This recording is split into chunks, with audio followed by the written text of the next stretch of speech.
इसका जो मादा है वो है ऐन लाम और मीम, ये खुद आता है बाप समिया से, और आलिमा यालमू के मायने होते हैं जानना। तो इससे एक हमारा जो लफ्ज है वो बना है आलमुन। आलमुन जो है वो हम कहते हैं जिससे किसी चीज का इल्म हासिल हो। असल में ये अलम का जो लफ्ज है ना वो भी इसी से बना है। अलम किसको कहते हैं बताइए आपको? अलम कहते हैं झंडे को।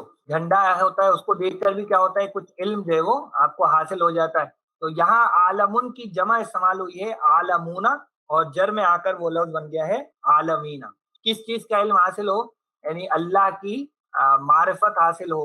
तो एक तो आलम का ये मतलब है, और एक आलमीन का जो लफ्ज है वो मखलूकात के लिए भी इस्तेमाल होता है, यानी तमाम जो भी अल्लाह ने पैदा किए हैं। तो रब्बिल आलमीन, सिर्फ रब्बिल आलमीन जो है उसका तर्जुमा क्या हो जाएगा जी? तमाम जहानों रब, या तमाम मखलूकात का रब।